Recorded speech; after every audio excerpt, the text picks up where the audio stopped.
একঘেয়েমি রান্না না করে ভিন্নভাবে রান্না করে ভিন্ন একটু স্বাদ নেওয়া দরকার। তাই আমিও আজকে চিন্তা করলাম দেশি মুরগি একটু ভিন্নভাবে রান্না করি। আসসালামু আলাইকুম। রান্না করার জন্য আমি একটা বড় সাইজের দেশি মুরগি নিয়েছি। এটার হাত পা চামড়া সবই নিয়েছি। দেশি মুরগি বলে কথা, অনেক দামি, তাই সব কিছুই নিয়ে নিলাম একত্রে। কেটে ধুয়ে পরিষ্কার করে নিলাম। মুরগি রান্না করার জন্য চুলে একটা পাতিল বসিয়ে পরিমাণ মতো তেল দিয়ে দিলাম। তেল গরম হয়ে আসলে 1 কাপ পেঁয়াজ দিয়ে দেব আর গোটা গরম মশলা, 3 টুকরা দারচিনি, 5-6টা এলাচ, 3-4টা লং। এখন এগুলো সব একত্রে বাদামি কালার করে ভেজে নেব। পেঁয়াজ ভাজা হতে থাক। অন্যদিকে মুরগির জন্য আমি স্পেশাল একটা মশলা রেডি করব। এই জন্য একটা ব্লেন্ডারের জারে 1 মুষ্টি বাদাম কুচি, 10-12টা কিশমিশ, 5-7টা কাঁচামরিচ, একটা টমেটো কয়েক টুকরা করে একত্রে সব ব্লেন্ড করে নেব। ব্লেন্ড করতে করতে এদিকে পেঁয়াজ বেরেস্তা হয়ে গিয়েছে। এখন মাংস পেঁয়াজের ভিতরে দিয়ে আমি 3-4 মিনিট মাংসগুলো শুধু ভেজে নেব।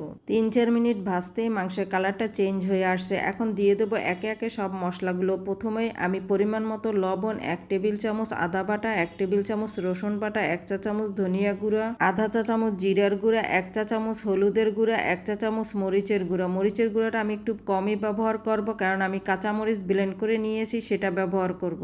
এক্সট্রা কোনো পানি দেব না। চুলার আঁচ মিডিয়ামে রেখে আমি এই মশলার সাথে মুরগি কিছুক্ষণ কষিয়ে নেব। এতেই যা পানি বের হবে সেটা দিয়েই আমার মুরগি কষানো হয়ে যাবে। এখন কিছুক্ষণ কষানোর পরে আমি সেই ব্লেন্ড করা মশলা দিয়ে দেব। এতক্ষণ কিন্তু আমি ঢাকনা দেইনি। এখন এই মশলা দেওয়ার পরে একটু নাড়াচাড়া করে মিলিয়ে দিয়ে আমি ঢাকনা দিয়ে ঢেকে রাখবো। আর ফাঁকে ফাঁকে ঢাকনা তুলে নাড়াচাড়া করে দেব, যাতে নিচে লেগে না যায়। চুলার আঁচ মিডিয়ামে রেখে ঢাকনা দিয়ে ঢেকে রাখলে এমনি মুরগি থেকে পানি বের হয়। মুরগি থেকে অনেকটাই পানি বের হয়ে গিয়েছে। এই পানিতেই আমি মাংস কষিয়ে নেব যতক্ষণ পর্যন্ত না 80% সেদ্ধ হয়। এতে সেদ্ধর কাজও হলো, আবার কষানোটাও খুব ভালো হলো।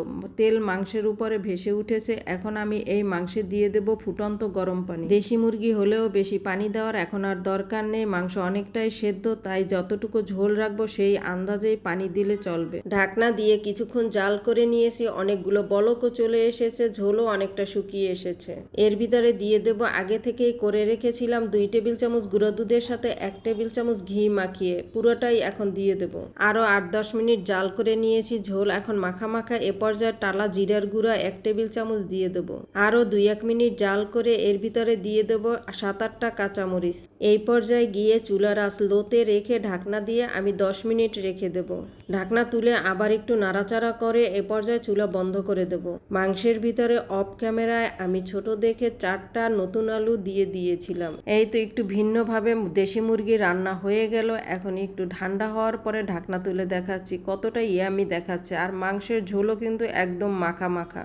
মাংস ঝোল আমি একটু তুলে দেখাচ্ছি কতটা ঘন হয়েছে আর কতটা ইয়ামি লাগছে। এই মাংসের ঝোল দিয়ে ভাত খাওয়া যায়। দেখে মনে হচ্ছে হাঁসের মাংস ভুনা করেছি। খেতে খুবই মজা হয়েছিল। সবাই ভালো থাকবেন। আল্লাহ হাফেজ।